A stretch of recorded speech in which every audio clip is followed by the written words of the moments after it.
인플레이션 이제 잡혔다, 고점 찍었다, 이제 금리 인상 필요 없다 라고 판단을 한다면 환율도 다시 떨어지고 주가가 폭등할 수 있습니다. 오늘 클로즈업을 통해서 좀 가까이 줌인해서 들어가 볼 그 주제는요, 바로 잭슨 홀 미팅입니다. 이 잭슨 도대체 누구야? 누구 이름이야? 잭슨 홀, 홀은 또 무슨 뜻이야? 잭슨 홀 미팅에 왜 이렇게 사람들이 관심을 갖고 있는 거야? 이 잭슨 홀 미팅을 앞에 두고 많은 이 투자자들이 경색감, 굉장히 위기감, 불안감을 좀 갖고 있는 모습도 펼쳐지고 있습니다. 이 잭슨 홀 미팅은 도대체 무엇이고, 잭슨 홀 미팅을 통해서 우리가 유추할 수 있는 어떤 진단이라든가 앞으로의 전망, 그런 것들은 무엇이 있는지 한번 줌인해서 들어가 보는 그런 시간을 가져보도록 하겠습니다. 네, 그럼 교수님 질문 네. 하나 드리겠습니다. 네. 이번 주 목요일에 잭슨 홀 미팅이 개최됩니다. 이 미팅이 도대체 어떤 미팅인지, 어디서 열리는지, 왜 열리는지 모르시는 분들이 많이 계실 것 같아요. 네. 기본적으로 이제 잭슨이라는 그 지역명을 좀 생각해 보면 재밌을 텐데요.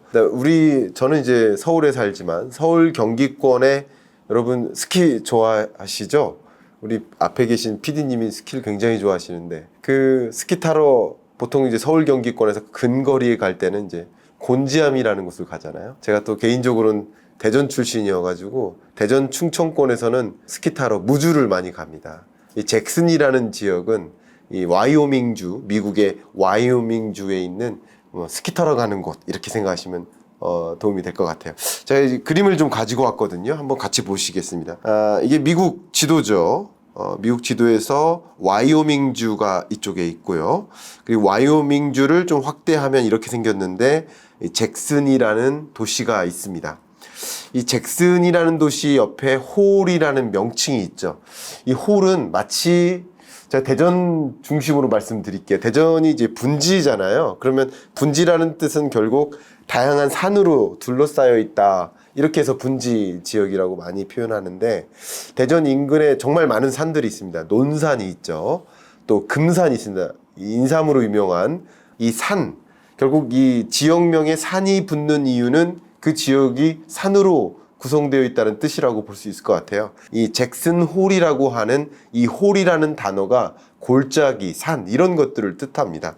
그러니까 잭슨 홀이라는 것은 스키 타기 좋은 산지 지형, 상대적으로 또 눈도 잘 안 녹고 스키 타기 좋은 그런 지역이라고 볼 수 있고요. 이 동네에 뭐 10,000명밖에 안 사는데요, 정말 많은 미국인들이 스키 타러 가는 곳입니다. 이 잭슨 홀에서 어떻게 보면 이제 캔자스시티 연방준비은행이 있는데, 여기서 그 지역 내 살림살이라고 볼 수 있죠. 은행 총재가 여러 가지 살림살이를 고민한다, 그 지역 경제를 좀 고민한다 라고 해서 그 회의를 시작했습니다. 근데 어느 순간 그 회의를 할 때마다 이렇게 회의하는 그 공간을 제가 잠깐 보여드릴게요. 물론 2020년과 21년 잭슨홀 미팅은 비대면으로 개최됐었어요. 코로나19 때문에. 근데 그 전까지만 해도 이런 곳에서 잭슨홀 미팅이 있었고요. 좀 안으로 들어가 볼까요? 재밌습니다. 안으로 들어가 보시면 밖의 모습이 보이잖아요. 정말 휴양지처럼 그냥 우리 워크숍 간다라는 마음으로 회의를 하는 곳, 이렇게 생각하시면 좀 도움이 될 것 같아요. 밖에 보시는 것처럼 산이 이렇게 있죠. 네, 스키 타기 좋은 공간, 뭐 이렇게 생각하셔도 좋을 것 같아요. 여기 바로 잭슨홀이라는 지역입니다. 여기서 정말 오래전부터 지역 살림살이에 대해서 논의하는, 또 경제학자나 그 해당 와이오밍주에 있는 연방 준비은행 은행장, 뭐 총재라고 하죠. 총재, 뭐 할 것 없이 여러 사람들이 모여서 회의를 하다가 어느 순간 연준 의장이 참석을 하는 겁니다. 연준 의장이 거물급이 참석을 하면 관련된 또 여러 사람들이, 고위급들이 오거든요. 그러다 보니까 이게 어느 순간부터는 정례화가 되는 겁니다. 정례화가 되면서 지금은 세계 중앙은행 총재가 참여를 하고요. 당연히 미국 연준 의장 파월도 참석을 하고요. 세계적인 이런 연방준비은행장들 뿐만 아니라 세계적인 그 중앙은행 총재들이 참석을 하니까 당연히 이제 파월 의장이 어떻게 보면 호스트로서 이렇게 초대를 하는 그런 역할을 합니다. 더더군다나 좀 중요한 게, 여러분들이 많이 관심 있는 세계적인 석학들이 모입니다. 그래서 마치 이것은 심포지엄이라는 표현을 쓰고요. 학회 같은 느낌이기도 합니다. 정말 많은 사람들이 긴 시간에 걸쳐서 발제를 합니다. 발제하고 토론하고 합니다. 그래서 여기서 뭔가를 결정한다기보다는 여기서 나온 여러 가지 경제적인 의견들이 실제 이 통화 정책에 반영되는 과정, 그런 과정이기 때문에 중요한 논의인 것이고요. 특히 이 잭슨홀 미팅에서 작년에 이야기 나왔던 그 의제를 잠깐 말씀드리면요. 너무나 유명한 이 서머스 교수님이 계시죠. 여기 보십니다. 그리고 크루그먼이라는 또 굉장히 유명한 석학입니다. 이 두 석학이 다른 의견을 갖고 있었어요. 서머스 같은 경우는요. 이 인플레이션 현상은 구조적인 일이다. 이 인플레이션 현상은 단기간 안에 끝나는 일이 아니다. 지금 1년의 인플레이션 현상, 2021년 당시에 그런 판단을 한 거예요. 작년 8월에. 인플레이션 현상은 장기적이고 구조적인 일이고 이 공급망 병목 현상은 단기간 안에 해소될 일이 아니다. 그렇기 때문에 장기간 지속될 수 있으니까 제롬 파월 연준 의장에게 금리 인상해라. 빨리 당겨라. 지금 기다릴 시간이 없다. 매우 매파적인 그런 의견을 제시했던 사람입니다. 근데 크루그먼은 아니다. 이거 인플레이션 장기화될 일 아니다. 매우 일시적인 것이고 지금 1년의 코로나19 때문에 발생한 이 공급망 병목 현상이 해소되면 인플레이션 다시 잡히고 디플레이션이 다시 우려되는 그런 경제 국면으로 갈 수 있다. 일시적인 것이기 때문에 이걸 고려해서 통화 정책을 단행하면 안 된다라고 이야기를 하셨습니다.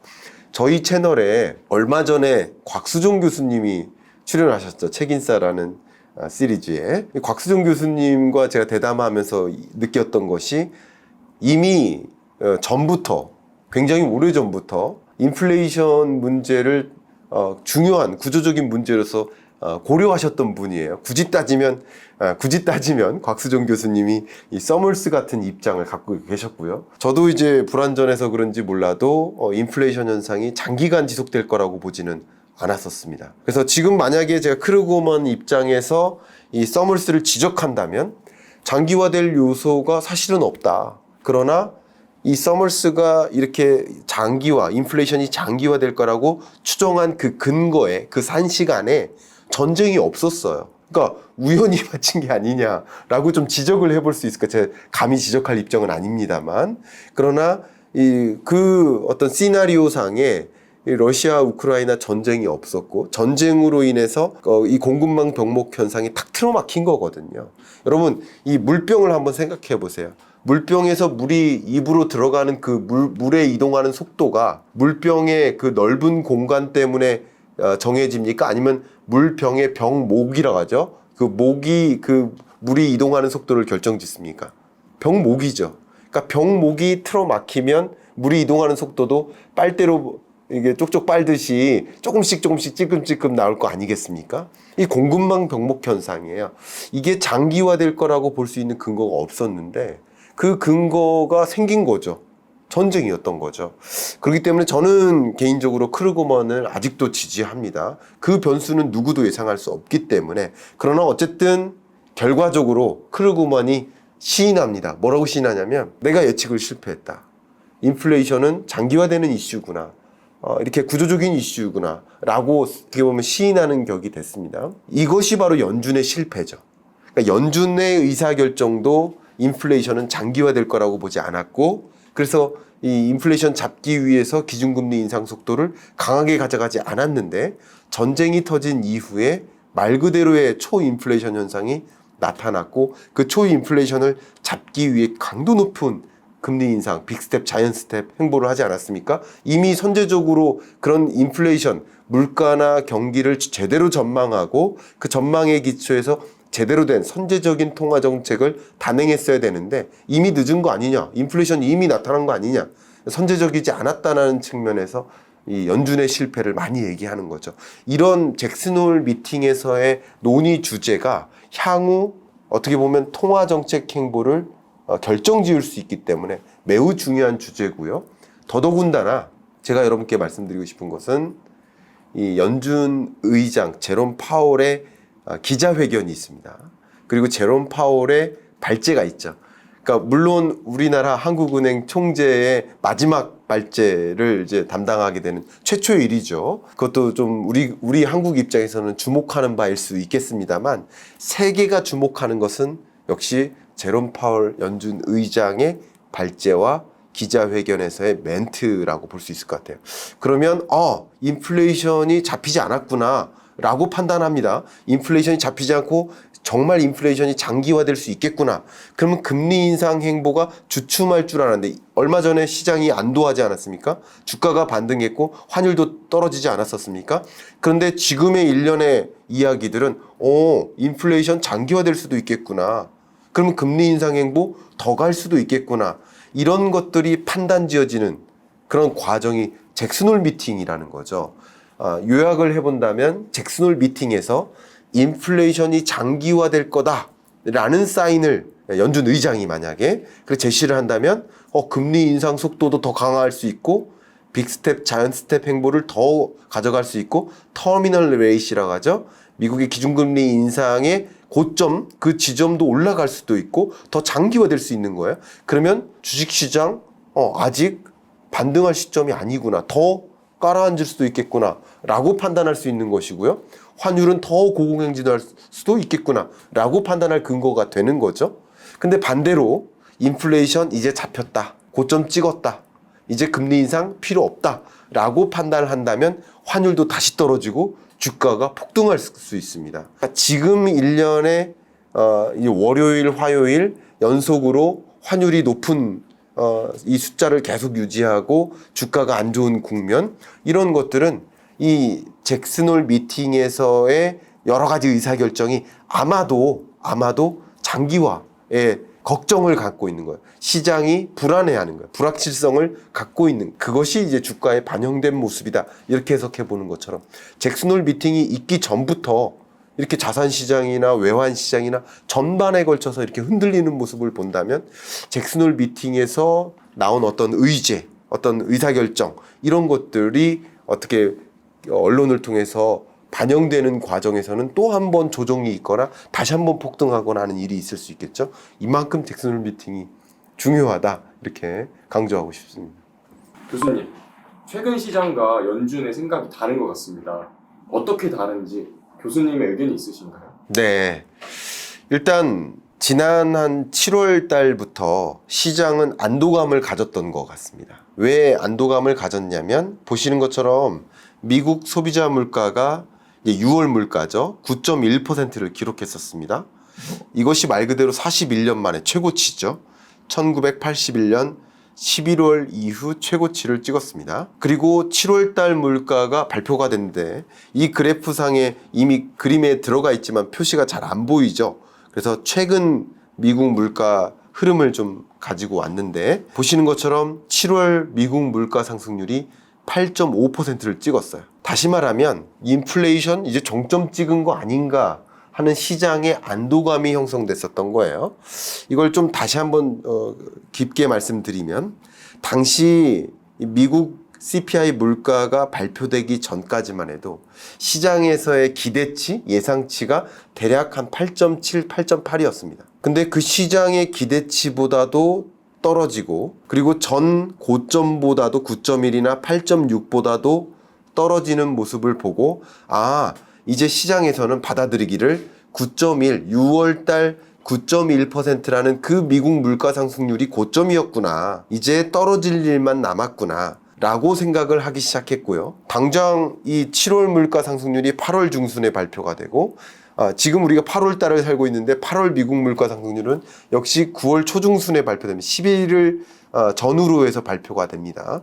그런데 10월 정도가 고점일 줄 알았더니 생각보다 물가가 빨리 잡힐 수 있겠구나라고 생각을 했었던 거예요. 시장은 그렇게 기대를 형성했었고 그러면 미국 기준금리 인상 속도나 고점이나 그것도 23년 중반까지 금리를 인상할 줄 알았는데 금리 인상을 그 정도까지 가져갈 필요가 없구나. 22년 말까지만 해도 되겠구나. 금리 인상 속도 그렇게 강하게 가져갈 필요가 없겠구나 하면서 쉽게 말하면 자이언트 스텝 필요 없겠구나. 그냥 빅 스텝이나 베이비 스텝만 해도 되겠구나 라고 시장이 받아들이기 시작한 거예요. 그러면 제가 누누이 여러분께 말씀드렸던 것처럼 주식시장은 보통 기준금리의 고점이라고 봤을 때 6개월 정도 선행한다. 그러면 기준금리가 만약에 23년 중반까지 고점을 향해 간다면 이 한국 주식시장은 어떻게 보면 22년 말까지 계속 안 좋을 거라고 볼 수 있는 거죠.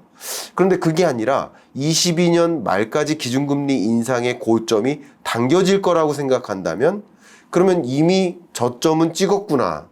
22년 6월, 7월이 저점이구나 라고 바닥론이 형성되는 거예요. 안도감이 형성되는 거예요.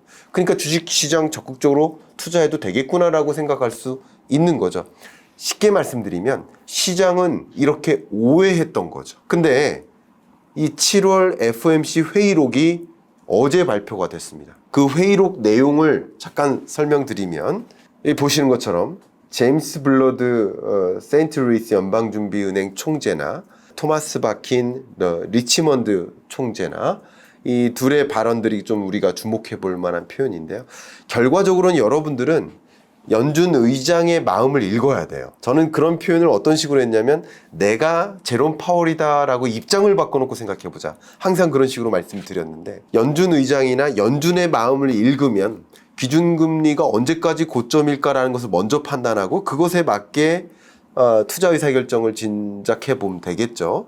그런 관점에서 우리가 연준의 마음을 읽어야 되는데 연준의 마음을 읽기가 쉽지 않습니다. 근데 연준의 마음을 읽는 방법이 뭡니까? FOMC 회의록인 거죠. 근데 FOMC 회의록이 매번 발표가 되는 건 아닙니다. 근데 7월 FOMC 회의록이 어제 그저께 발표된 거죠. 이해가시죠? 근데 그 FOMC 회의록이 뒤늦게 당연히 한 달 정도 후에 발표가 됩니다만 발표된 그 내용을 보니까 7월 달에 기준금리 인상이 그게 고점이고 그렇게 자이언트 스텝 행보를 계속 유지하지 않을 수도 있겠다라는 그 시장의 기대가 있었는데 그 시장의 기대가 틀렸구나라는 것을 다시 한번 짚은 거예요. 연준은 이 자이언트 스텝 행보를 계속 단행해 나갈 마음이었구나. 우리 시장은 빅 스텝만 해도 될 줄 알았는데 베이비 스텝만 해도 될 줄 알았는데 그게 아니라 연준은 계속 자이언트 스텝 하겠구나. 이 물가가 정점을 찍은 게 아니고 계속 장기화될 수, 높은 물가가 장기화될 수 있겠다라고 판단하고 있구나라는 것을 이번에 확인한 거죠. 결과적으로는 시장이 연준의 생각을 잘못 읽었다. 그래서 결과적으로 주가가 잘못 읽고 반등했었던 거예요. 근데 잘못 읽었구나라는 것을 판단하는 순간 환율이 고점을 찍어서 1,350원, 1,400원 가까이도 가는 거죠. 이렇게까지 가고 1,300원을 넘어서면 굉장히 이례적인 일이거든요. 그 이례적인 수준까지 환율이 올라가고 환율이 올라가면 당연히 주가는 하방 압력이죠. 여러분 생각해 보세요. 환율이 높아요. 그러면 투자자들 입장에서 한국에 투자하고 싶어요. 미국 돈을 갖고 싶어요. 미국 돈을 갖고 싶죠. 그런 변화, 이게 돈의 흐름인 겁니다. 결국 여러분들이 연준의 생각을 읽어야 된다는 것은 연준의 생각을 빠르게 읽어내고 여러분의 이 포트폴리오 관리를 해 나간다라는 관점에서 그 생각을 읽어야 되고 혹은 내가 스스로 그냥 제롬 파월 의장이다라고 생각을 해야 된다라고 말씀드리는 게 바로 그런 부분입니다. 그래서 시장은 잘못 판단한 것이고 계속 그 시장은 이 연준의 생각의 균형점을 찾아서 계속 이동하는 겁니다. 연준은 이렇게 생각하고 있는데 시장은 이렇게 생각했던 거예요. 균형점을 찾아서 가다가 좀 더 과하게 생각합니다. 그럼 연준은 그 정도 생각이 아니었구나 또 내려간다든가 계속 연준의 생각에 가깝게 가는 거죠. 그래서 돈은 심리다라는 표현을 하잖아요. 결국 연준의 생각과 시장의 생각이 좀 따로따로 놀다 보니까 결과적으로는 연준의 생각대로 연준이 기준금리를 결정하잖아요. 시장이 결정하는 건 아니잖아요. 다만 연준이 어떻게 생각하는지를 판단해서 그거보다 먼저 돈을 옮겨놓는 과정인 거죠.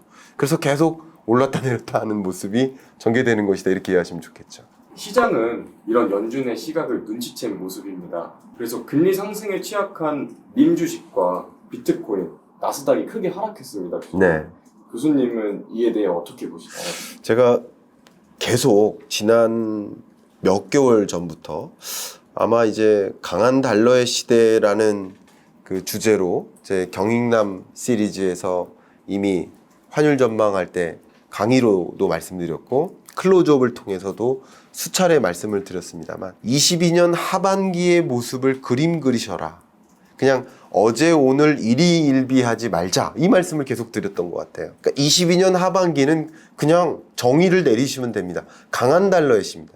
강한 달러의 시대. 그러니까 외환 시장 관점에서는 강한 달러의 시대인 거고요. 그리고 자본 시장 관점에서는 현금 보유 비중을 늘려야 하는 디레버리징의 시대인 거고. 그리고 중앙은행의 통화 정책이라는 입장에서는 긴축의 시대인 거고요. 그리고 그런 것들이 일련의 세계 경제나 혹은 이 자본 시장, 외환 시장에 계속 영향을 미치는 그 경로를 계속 파악하셨으면 좋겠다. 결과적으로는 이 물가, 금리, 시장 이 세 가지 변수의 연결고리를 파악하셔야 된다. 그래서 강조하고 싶습니다. 다시 한번요. 물가, 금리, 시장. 그러니까 물가 때문에 금리 인상하고 물가가 낮으면 금리 인상할 필요가 없는 거죠. 물가가 너무 높으면 금리 인상 더 많이 해야 되는 거죠. 물가, 금리. 그럼 금리가 너무 올라가면 시장에 영향을 주고 금리가 그만큼 안 올라간다면 또 역시 시장에 영향을 주죠. 이 시장을 3등분해 보면 첫 번째가 외환 시장이죠. 그러니까 환율에 영향을 미치는 거죠. 두 번째가 뭡니까? 주식시장과 같은 자본시장이죠.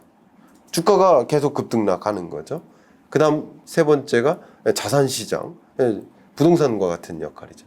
말씀하셨던 것처럼 여기에 한 가지 더 보탠다면 디지털 자산을 비롯한 가상자산 시장이라고 볼 수 있는데 상대적으로 주식시장보다 더 면밀하게 또 혹은 기민하게 빨리빨리 이 돈의 심리 혹은 주식 투자자의 심리만큼 빠르게 움직일 수 있는 그 시장의 성격이 바로 가상자산인 거죠. 금리가 올라갈 것 같다. 그럼 상대적으로 저축 보유 비중을 늘리자.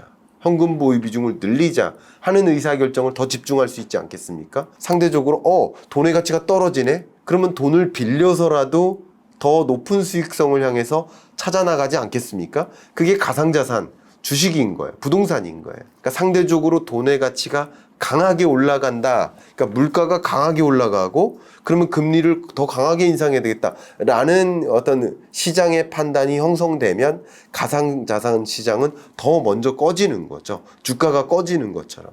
그러니까 상대적으로 이 주식시장이나 가상자산은 그거보다 먼저 움직이는 거고요. 그렇게 될 것 같아라는 그 짐작, 시장의 기대만으로도 움직이는 거고요. 상대적으로 이 주택시장, 이 부동산 시장 같은 경우는 후행적으로 움직이는 것이죠. 왜냐하면 금리가 올라갈 때 이 금리에 대출 껴가지고 집 사기가 부담이 되잖아요. 어떻게 보면 이 계속 누누이 말씀드리지만 이 자산 시장 중에서도 주택 매매 시장, 부동산 시장 같은 경우는 경제와 동행하는 성격이 강하고요. 금리와 동행하는 성격이 강하고요. 상대적으로 주식시장이나 가상자산은 먼저 움직이는 성격이 강하죠. 그렇기 때문에 우리는 그냥 어떤 종목에 연연하기보다는 그 시장을 판단하고 그 시대를 규명하고 시대를 규명한 다음 그 시대에 걸맞는 포트폴리오를 갖춰나갈 필요성이 있겠다라고 말씀드린 거고요. 작년에 10월에 발간했었던 22년 경제전망서에서부터 그리고 지난 6월에 발간했던 긴축의 시대라는 책에서부터 계속 누누이 말씀드렸듯이 22년은 그냥 현금 보유 비중이 더 적절한 투자 방법이다라고 강조했던 이유가 바로 이겁니다. 시대 자체를 규명하는 겁니다. 또 한 가지 근거를 하나 말씀드리면 저축 수익률을 보면요. 금리가 저축 수익률이에요. 근데 그냥 은행에 저축만 해도 제가 지난주에 농협에 다녀왔는데 이 책임 있는 이 임원들이 뭐라고 얘기하냐면 저축금리가 4, 5% 그리고 앞으로 더 올라갈 소지가 있다. 그러면 저축금리가 5%라고 가정해 볼게요. 근데 주식 투자에서 5% 벌기가 쉬운 장입니까? 그렇지 않죠. 그러면 만약에 주식 투자에서 5%를 못 벌면 5% 벌어도 그제서 0% 번 거예요. 맞습니까? 아무 고민 없이 저축을 해도 5%를 벌 수 있는 투자 수익을 가져올 수 있는 투자처가 있다라고 가정한다면 열심히 고군분투해가지고 고민해가지고 주식 투자해서 5% 번다? 이건 잃은 거죠. 그러니까 그런 장이기 때문에 더더군다나 저는 기회비용을 고려해서 현금 보유 비중을 늘렸으면 좋겠다라고 계속 꾸준히 의견을 드렸었던 것도 바로 여기에 있다 이렇게 말씀드립니다. 잭슨홀 미팅의 결과가 경제사회의 여러 가지 모습으로 영향을 끼칠 것 같습니다. 그렇기 때문에 환율도 한번 살펴봐야 할 것 같습니다, 교수님. 네, 교수님이 오늘도 말씀하셨지만 지난 5개월 전부터 강한 달러의 시대가 온다고 하셨습니다. 네, 원달러 환율이 1330원 선을 훌쩍 넘어섰습니다. 네. 환율 어떻게 보십니까? 네, 강한 달러의 시대고요. 앞으로는 환율 어떨까? 그리고 지금까지 환율이 왜 이렇게 높았을까? 이것을 짧게 먼저 설명을 드린 다음에 저의 판단을, 의견을 좀 드려보도록 하겠습니다. 환율 왜 이렇게 높을까? 기본적으로 환율이 높은 그 배경은 두 가지로만 좀 축약을 해 보도록 하겠습니다. 첫 번째는 금리 인상 행보입니다. 미국의 금리 인상 행보가 굉장히 강하고요. 상대적으로 다른 나라들의 금리 인상 행보는 약합니다. 그러니까 미국과 우리나라만 비교해도 그렇고요. 금리 인상 행보가 다르다는 얘기는 미국과 한국의 금리 역전 현상이 이미 일어난 것을 봐도 그 단적인 증거가 되죠. 미국은 자이언트 하는데 우리는 베이비 스텝 행보를 한다. 이것은 행보가 다른 거예요. 근데 우리나라는 그나마 따라가는 모습이에요. 그런데 이 신흥개도국들은 전혀 따라가지 못합니다. 반대로 중국 같은 경우는 이 마당에 이 와중에 금리를 인하합니다. 그러면 미국과 다른 나라들 간의 평균적인 금리 격차는 더 나는 거예요. 제가 누누이 강조하지만 금리란 돈의 가치다. 그럼 미국 돈의 가치가 강해지는 거예요. 그러니까 여러분 한번 저축을 한다고만 가정해 볼 거예요. 한국에 저축할래요? 미국에 저축할래요? 미국이 저축하는 거죠. 그만큼 달러에 대한 수요가 더 폭발하는 겁니다. 그러면 미국이 계속 금리 인상한다. 그 얘기는 결국 미국 달러의 수요가 강해지는 것이고 상대적으로 다른 나라 통화에 대한 수요가 줄어드는 것이고, 그러니까 수요와 공급에 의해서 환율이 결정지어지는 것이죠.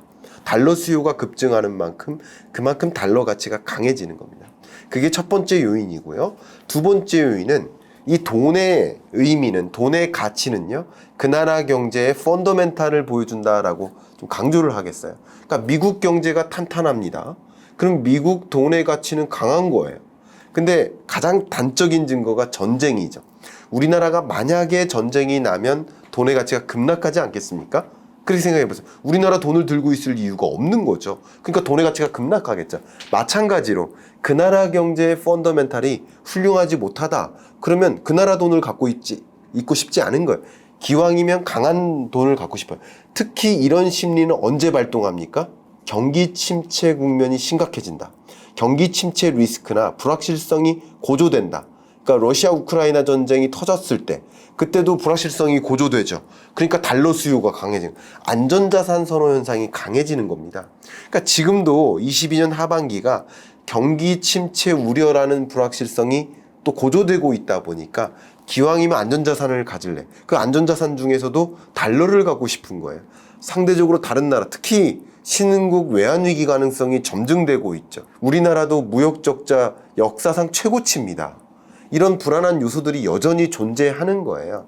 그렇기 때문에 상대적으로 미국 돈을 갖고 싶다라는 의지가 강하기 때문에 이런 현상들이 나타나는 것이고요. 더군다나 FOMC 회의록을 보니까, 7월 FOMC 회의록을 이 8월에 딱 보니까 미국이 인플레이션 정점이 아니고 계속 인플레이션 장기화되고 인플레이션 파이팅 하기 위해서 금리 인상 행보 계속 가져가겠구나. 다른 나라는 그 정도까지 아닌데. 이런 판단을 하는 거예요. 특히 우리 원달러 환율도 중요하지만 달러 인덱스 자체를 보는 것도 중요합니다. 재밌는 말씀 한번 드려볼게요. 미국은 연준, 쉽게 이게 당연히 그것은 아니지만 쉽게 말씀드려보겠습니다. 미국은 그냥 제롬 파월 연준 의장이 기준금리를 결정한다. 이렇게 좀 단적으로 생각을 해볼게요. 근데 이 견줄 수 있는, 기축통화국으로서 견줄 수 있는 곳이 바로 유로존 아니겠습니까? 이 유로존의 의미가 뭘까요? 유로존은 EU하고 다른 거죠. 같은 유로라는 돈을 쓰는 나라들의 모임인 거죠. EU하고는 조금 다릅니다. 근데 유로존은 결국 돈이 하나니까 기준금리를 결정하는 중앙은행의 역할도 당연히 하나죠. 그게 뭡니까? ECB인 거죠. European Central Bank, ECB라고 합니다. 그럼 ECB의 기준금리 의사결정은 한번 생각해 보세요. 제가 어떤 생각을 했냐면 제가 그 천자군 행군할 때 군대 2000년에 그 훈련병 시절에 갑자기 떠올리는데 천자군 행보하는데 우리 이 1000명의 훈련병이 같은 속도로 움직입니까? 제가 이렇게 등치가 좋고 힘이 좋은 편이어가지고 정말 제가 있는 그대로 우리 같이 천자군 행보했던 우리 훈련병 동기가 좀 같이 증언해 줬으면 좋겠어요. 제가 그때 친구 2명의 총을 같이 들고 뛰었어요. 3개의 총을 들고 뛰었어요. 제가 이거 자랑하려고 하는 게 아니라. 그러면 제가 이 얘기를 왜 하냐면 이건 좀 편집돼도 좋을 텐데 이 천자군 행보의 행보가 움직이는 속도가 어떤 뒤처지는 굉장히 힘들어서 죽겠다고 하는 그런 병사가 있다.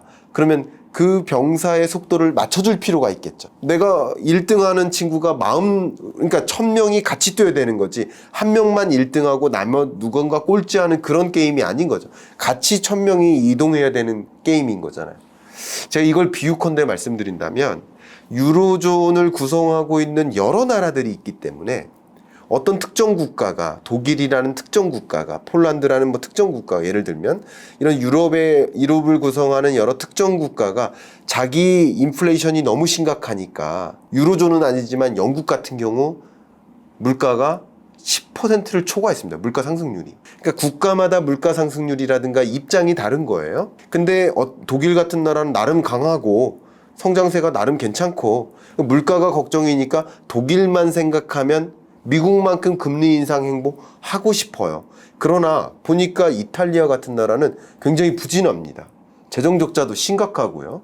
그러면 그냥 독일만 생각해서 금리 인상 행보할 수 있습니까? 뒤처지는 이런 병사도 생각해야 되니까 그 속도를 맞춰줘야 돼요. 그래서 ECB가 미국의 기준금리 인상 속도만큼 유지하기가 어려운 겁니다. 이해가시죠? 그러니까 미국만큼 금리 인상 행보를 가져갈 나라가 그 어디에도 없고 제가 앞에 말씀드렸잖아요. 이 와중에 중국은 금리를 인하한다고요. 왜냐하면 경기를 부양시켜야 되니까. 경기가 안 좋거든요. 그렇게 저마다 처해 있는 입장이 다르기 때문에 미국만큼 기준금리 인상 속도가 더 높은 나라가 없는 거예요. 이런 경우에서 그런 관점에서 어떻게 보면 달러 가치가 상대적으로 더 강한 흐름인 것이고요. 그러면 22년 하반기 계속 강달러 기조가 나올까? 강달러 기조가 나올 거라고 생각이 됩니다만 조금 조심스럽습니다만 그것은 결국 물가에 달려있다. 그러면 미국의 금리 인상 행보는 결국은 인플레이션 파이팅으로 해석할 수 있으니까 물가가 빨리 잡힌다 만약에 그러면 기준금리 인상 행보 이렇게 강하게 가져갈 필요가 없어요. 근데 만약에 9월, 10월 정도에 인플레이션 고점을 정말 찍었구나 확신할 만한 근거가 만약에 나오면 정말 말 그대로 금리 인상 행보 강하게 가져갈 필요가 없기 때문에 빅 스텝, 자이언트 스텝, 자이언트 스텝 또 한 번 자이언트 스텝 했다가 만약에 이제 빅 스텝, 베이비 스텝으로 전환합니다. 통화정책 속도를 주춤하게 만듭니다. 이런 관점에서는 강달러 기조가 약해질 수 있겠죠. 그런 것들을 좀 생각해 보신다면 강달러 기조는 당분간 유지될 가능성은 높겠지만 결국은 물가의 고점에 따라 달려있다. 피크아웃 찍었는가? 인플레이션 정점론이라는 주제가 매우 중요하겠다 말씀드리고요. 클로즈업이니까 제가 언제든지 여러분들과 상시적으로 말씀드릴 수 있습니다. 그래서 미국 CPI 발표가 되면 급하면 제가 줌으로라도 연결해서 여러분께 당장 말씀드릴 텐데 정점론이 확산되면 당장 이 환율은 잡힙니다. 주가도 반등합니다. 그러니까 이런 경로를 계속 이해하시면 좋겠고 계속 강조하지만 물가, 금리, 시장 이 3박자를 꼭 이해하시면 모든 것들이 여러분 스스로 판단하실 수 있지 않을까 의견을 드리고 싶습니다. 아이러니한 일이 있어요. 환율이 올라가면 이렇게 대외 의존도가 수출 중심 성장 전략을 꾀하는 우리나라 같은 경우는 호재 아닙니까? 이렇게 질문할 수 있는데 역시 그마저도 그 나라 경제의 그 시점에 숙제에 따라 달려있게 물가가 걱정이지 않을 때는 당연히 수출을 진작시켜야 되니까 고환율이 좋은 거예요. 근데 이 세계 경제가 22년 하반기의 숙제가 물가이기 때문에 이 물가라는 면을 고려한다면 고환율이 그렇게 좋지 않을 수 있다는 것을 제가 설명드려 볼게요. 기본적으로 물가가 높으면요. 그리고 환율도 같이 높잖아요. 그런 과정에서는 많은 신흥개도국들이 수입문을 닫아요. 왜냐하면 이런 물건을 신흥국에서 생산을 한단 말이에요. 근데 여기에 들어가는 각종 원자재나 여기에 마그네슘도 있고 고무도 있고 여러 가지 집합체잖아요. 그러면 이런 마그네슘이나 고무를 해외에서 사오는 게 더 싸니까 그동안 사왔던 거 아니에요. 근데 환율이 올라가고 원자재 가격이 치솟으니까 기왕이면 더 싼 거를 자국 내에서 찾아보자 하는 움직임이 있지 않겠습니까? 그게 바로 내재화예요. 또 한 가지 중요한 것은 내재화 플러스 비축분을 활용합니다. 왜냐하면 많은 기업들은 비축분이 있어요. 농심그룹 같은 경우 곡물을 계속 수입하는데 비축분 없이 그때그때 매번 곡물을 수입해서 그거 가지고 물건을 제조할까요? 아니죠. 비축량이 있습니다. 3개월에서 6개월 정도 사용할 수 있는 충분한 비축분을 갖고 있습니다. 그렇기 때문에 환율이 너무 높아요. 그리고 원자재 가격이 높아요. 그럴 때는 어떨까요? 비축분을 활용하는 거죠. 환율이 떨어지고 또 원자재 가격이 같이 안정화되면 그때 비축분을 늘리겠죠. 이런 관점에서 환율이 올라가면 오히려 많은 국가들이 수입문을 닫는 경향이 있어요. 수입문을 닫는다, 내재화한다, 비축분을 사용한다. 이런 얘기는 곧 수출기업 입장에서 어떻다는 얘기예요? 수출할 수출처가 없어진다는 뜻이죠. 그러니까 수출에 영향을 미쳐요. 고환율이 오히려 수출에 안 좋기도 합니다. 왜냐하면 지금 같은 경제는 물가가 핵심 논제이기 때문에 그렇습니다. 두 번째, 수입이라는 것을 좀 말씀드려 볼게요. 우리나라도 전량 원자재나 부품을 수입하는 그런 수입국입니다. 수출국이기도 하지만 수입국이기도 합니다. 근데 우리 수입 규모 혹은 수출 규모, 이것을 한번 생각해 볼게요. 수입 규모는 다른 말로 수입액이죠. 수입액은 어떻게 계산할까요? 아주 간단합니다. 단가 곱하기 수입량이겠죠. 맞습니까? 초코파이를 수입한다. 만약에. 그럼 초코파이를 100개 수입하는데 작년에도 100개, 올해도 100개 똑같이 수입합니다. 만약에. 근데 이 초코파이 가격이 작년에는 50원이었는데 올해 100원이에요. 그럼 수입액이 어떻게 돼요? 늘어나잖아요. 그러니까 수입 물량이 똑같아도 가격이 올라가거나 환율이 올라가면 수입액이 커지죠. 그러니까 수입액이 커짐에 따라서 나타나는 그 현상이 뭡니까? 무역 적자죠. 무역 적자. 무역 수지라는 단어가 뭐예요?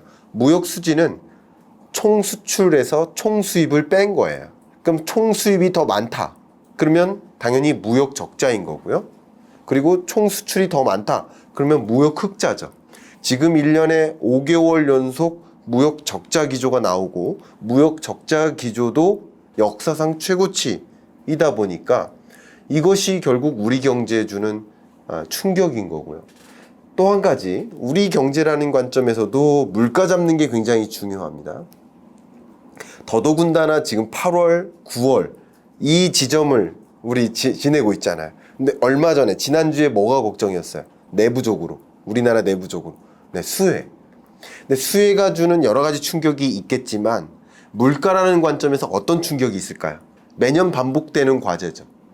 홍수 있죠. 가뭄 있죠. 폭우 있죠. 이런 계절적인 요인이 있을 때마다 발생하는 게 뭡니까? 농산물 수확량이죠. 농산물 공급에 지장이 있어요. 근데 이런 엄청난 수해, 이런 것들은 당연히 농산물 공급에 엄청난 지장이 있겠죠. 여러분 생각해 보세요. 적어도요, 이렇게 비를 많이 맞고 나면요, 이 수확철에, 특히 여러분, 제가 이런 것까지 알고 있다고 생각하니까 좀 저 스스로도 재밌는데, 얼마 전에 입추였잖아요. 계절적으로 입추가 오면 그때부터는 해가 쨍쨍 비춰줘야 돼요. 곡물들이나 채소 이런 것들을 수확하기 좋게 만들려면 해가 쨍쨍 나가지고 이들이 좀 어느 정도 건조되어야 돼요. 근데 이 기간에 하필이면 입추를 기점으로 해서 폭우가 쏟아졌어요. 그럼 이 농작물이 어떻게 될까요? 제가 이걸 알고 있는 것도 재밌는데 농작물이 다 물러집니다. 썩고 부패합니다. 그러니까 농작물 공급이 굉장한 차질이. 그런데 하필이면 또 역시 9월 초에 뭐를 만납니까? 우리는 추석을 만나죠. 그러면 농산물 수요가 엄청나게 급증하는 기간인 거예요. 그러니까 추석 성수품 준비를 위해서 이 농산물 수급이 굉장히 중요한데 공급이 부족해요. 하필이면 이런 농산물 가격이 급등할 것이 걱정되는 그런 것이 우려되는 시국에 윤석열 정부가 어떤 정책을 단행합니까? 당연히 비축분을 활용하거나 해외로부터 농산물 수급을 적극적으로 추진합니다. 그래서 농산물 공급이 부족한 그런 국면에 농산물을 채우는 거예요. 쉽게 말하면 우리나라에서 수박이 부족해요. 그러면 멜론이라도 많이 사와야 되는 거예요. 이해가시죠? 참외가 부족해요. 멜론이라도 많이 사와야 되는 거예요. 바나나라도 많이 사와야 되는 거예요. 그래야 대체재가 있기 때문에 분산돼서 가격을 잡을 수 있는 거예요. 그런데 환율이 이렇게 높아지면 우리나라 다 무역 결제가 이 달러로 결제하는데 환율이 이렇게 높게 유지되면 하필이면 이 와중에 그러니까 여러 가지가 나쁜 것들이 계속 복합적으로 나쁘게 영향을 미치는 그런 순간인 거예요. 환율마다 높아지니까 농산물 수입 가격이 어떻게 될까요? 높아지죠. 그럼 국내에서 유통 가격이 반영된다는 거죠. 다시 말씀드리면 지금 가뜩이나 우리 경제가 물가가 숙제인 것인데 물가 잡는데 지장이 있는 거예요. 다행히 이 수입 물가 지수가 계속 하향 안정화되면서 수입 물가가 결국 생산자 물가에 영향을 미치고 이것이 결국 소비자 물가에 영향을 미치기 때문에 수입 물가가 당장 하락해도 소비자 물가가 당장 하락하지 않습니다. 대략 3개월 정도의 시간적 격차가 있는데 그럼 수입 물가가 하락하니까 결과적으로 소비자 물가도 이제 피크아웃 찍고 떨어질 것 같다라는 기대감을 조성하고 있는 과정인데 수입 물가가 다시 반등할 수 있는 우려. 그러니까 이렇게 물가가 걱정이지 않은 시국이면 이렇게 환율이 높은 것이 기회일 수도 있고 위협일 수도 있는 거예요. 다만 물가가 숙제인 이런 과정이기 때문에 이것은 위협이라는 것이죠. 여전히 수출 기업 입장에서는 상당한 기회가 되지 않겠습니까?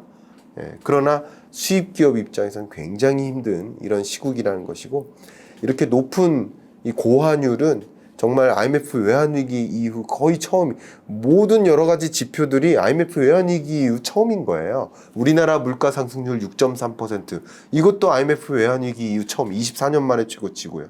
자이언트 스텝 행보 우리나라의 기준금리 4번 연속 금리 인상 행보 뭐 이런 것들도 IMF 외환위기 이후 처음 있는 일들이에요. 그러니까 이런 것들이 계속 복합 위기 시대 이렇게 표현해 볼 수 있을 만큼 걱정인 국면인데 다시 한번 정리한다면 물가가 숙제이기 때문에 22년 하반기는 물가가 만약에 숙제가 아니다. 그런다면 고환율도 좋을 수 있으나 물가가 숙제일 때는 고환율이 굉장히 치명적일 수 있다는 것을 강조하고 싶습니다. 네, 그럼 교수님이 생각하시기에 국내 물가는 언제 잡힐까요? 일단 수입 물가가 어느 정도 잡혔고요. 그리고 이 8월 달에 야기된 이 8월 물가 상승률은 역시 9월 초에 9월 첫 번째 화요일 날 발표됩니다. 그때는 이제 물가 상승세를 보면 저도 계산을 좀 해봤거든요. 물가 상승세를 제가 그래프를 좀 보여드리겠습니다. 우리나라 물가 상승률인데요. 보시는 것처럼 5.4, 6.0, 6.3%를 기록하고 있습니다. 근데 22년 들어서 물가 상승세가 이 보폭을 보세요. 보폭을 보시면 0.6%포인트씩이나 급증하고 있다가 그래서 6.0에서 6.3%로 그나마 상승 속도가 둔화되는 모습입니다. 이것은 좋은 시그널입니다. 그러니까 결국 6.3%가 7월 물가 상승률인데 이것의 배경은 역시 국제 유가도 있는 것이죠. 여러분들 한번 생각해 보세요. 여러분들이 체감하는 물가 뭐가 있습니까? 근데 하루하루 달라지는 가격표가 있습니까? 지하철 요금이 하루하루 달라져요? 아니면 여러분 뭐 마트에서 사는 라면 그 태극 가격이 하루하루 달라집니까? 하루하루 안 달라져요. 근데 매일 달라지는 가격이 있습니다. 그게 뭐죠? 이 주유소 가격이에요. 그러니까 다시 말하면 여러분들이 체감하는 그런 물가 상승세 이것을 확인할 수 있는 그 근거가 바로 주유소 가격이라는 거예요. 그러니까 국제 유가가 주유소 가격에 영향을 미치겠죠. 그것이 바로 국제 유가 전망을 통해서 확인할 수 있는데 이미 제가 여러 차례 여러분께 말씀드려 왔듯이 미국 에너지정보청에서는 국제 유가 전망치를 22년 2분기를 고점으로 두고 있습니다. 그리고 3분기, 4분기 안정화될 것으로 보고 있고요. 이것은 23년까지도 장기적인 하향 안정화로 보고 있습니다. 그런데 하향 안정화 되겠지만 여전히 고유가 시대인 건 맞죠? 이 부분을 꼭 확인해 주시고요. 그리고 또 한 가지, 제가 최근에 여러분께 설명해 드렸던 국제유가 추이가 22년 7월 기준인데 제가 지금 보여드린 것은 22년 8월 기준의 미국 에너지정보청입니다. 근데 이 전망치가 또 하향 안정화된 거예요. 그러니까 7월 전망치보다도 조금 더 하향 안정화됐습니다. 이런 것들이 결국은 우리나라 물가에도 반영될 텐데 국제유가가 그럼 당장 떨어지기 시작한 게 벌써 2개월 전인데 그런데 왜 물가는 안 잡히는 겁니까? 이렇게 질문하실 텐데 원래 국제 유가가 떨어져도 당장 물가가 잡히는 것이 아니라 수입 물가에 영향을 미치고 제조 물가죠. 생산자 물가에 영향을 미치고 이것이 소비자 물가에 영향을 미치는 그 경로가 대략 한 3개월 정도 됩니다. 그렇기 때문에 그 경로상 아직 시점이 안 온 거다라고 볼 수 있고요. 다시 가겠습니다. 이 6.3%라는 이 물가 상승률도 이미 7월 물가라고 말씀드린 거예요. 그럼 이것이 고스란히 반영되기 시작하는 물가는 8월, 9월인데 그러면 8월, 9월 물가는 역시 9월, 10월에 발표된다는 거죠. 그렇기 때문에 안 잡힌 거고요. 첫 번째. 또 한 가지. 국제 유가는 그래도 떨어지기 시작해서 긍정적인 요소이겠지만 다른 변수, 앞에 말씀드렸던 농산물, 원자재 가격은 계속 폭등했기 때문에 특히 8월, 9월에 폭등하고 있기 때문에 그것이 국제유가 하락분만큼 상쇄시키는, 그래서 물가가 고점을 안 찍었다라고도 볼 수 있습니다. 그것은 누구도 예단할 수 없지만 역시 9월 초에 9월 첫 번째 화요일 날 한국 물가가 6.3을 상회할까 아니면 6.3보다 하회할까 이것을 좀 판단해 보시면 좋겠고요. 지금으로선 정점을 확인하기는 어렵다. 어쩌면 8월이 고점일 수 있겠구나 이렇게 보시면 좋겠고요. 지금으로서는 물가의 정점을 확인할 수 있는 정말 이제 물가 고점 찍었다라고 호언장담할 수 있는 그 시점은 10월이지 않을까 생각합니다. 제가 여러 번 말씀드렸는데 여러분이 체감하는 그 물가는 가격이잖아요. 물건의 가격. 근데 제가 많이 판단하고 있는 그 지표는 물가 상승률입니다. 그러니까 이코노미스트들은 물가 상승률을 가지고 민감하게 판단하고 있기 때문에 여러분 물가 상승률에 주목해 볼 필요가 있겠습니다. 결국은 22년 10월 전까지는 인플레이션이 우려되지 않았던 시점이에요. 그럼 21년 10월부터 급등하기 시작했고 급등한 가격보다 그 정도의 속도를 유지하면서 물가가 상승하기란 굉장히 어렵거든요. 그렇기 때문에 10월 물가는 잡힌다. 물가 상승률이 잡힌다는 거지 물건의 가격이 떨어진다는 뜻은 아니다라는 것을 좀 구분해서 이해하시고요. 미국 물가를 볼까요? 미국 물가 같은 경우도 21년 상반기는요. 이렇게 낮았어요. 1.3, 1.4, 1.7. 그리고 미국 물가가 제대로 급등하기 시작한 그 구간은 21년 하반기입니다. 특히 10월 정도에 보세요. 5.4, 6.2, 6.8 이렇게 미국 물가 상승률이 고공행진하던 이 시점만큼 그 속도를 유지해야 된다. 다른 말로 1,000원, 2,000원, 3,000원인데 만약에 이 속도를 유지하려면 1,000원, 2,000원, 4,000원이 돼야 돼요. 그러니까 그러기가 굉장히 어렵다. 그러니까 테크니컬하게도 말씀드리는 겁니다. 그러니까 이런 여러 가지 경로에서 국제 유가가 잡히거나 원자재 가격이 곡물 가격도 잡혔죠. 이런 것들이 소비자 물가에 반영되기 시작하는 지점, 그것도 10월이라고 볼 수 있고, 그리고 물가 상승률을 계산하는 통계적인 관점에서도 10월이 물가 상승률이 잡히기 시작하는 시점이고, 또 한 가지 우리가 기대해 볼 만한 것은 우리나라의 기대 인플레이션율이죠. 여러분이 마음 먹고 있는 것, 여러분의 마음, 이제 물가 고점 찍었구나, 물가 이제 잡힐 것 같다 라고 생각하는 그 기대 인플레이션율도 꺾였죠. 이 꺾이는 것은 아마도 제가 생각하기에는 이 주유소 가격이 떨어지기 시작했기 때문에 여러분의 마음도 아마 물가 이제 잡히기 시작하나 보다, 이렇게 고점 계속 고공행진하진 않겠구나 라고 판단하기 시작하는 거예요. 그런 면에서 인플레 정점, 그것은 10월 정도가 아닌가 이런 과정에서 생각을 하고 있습니다.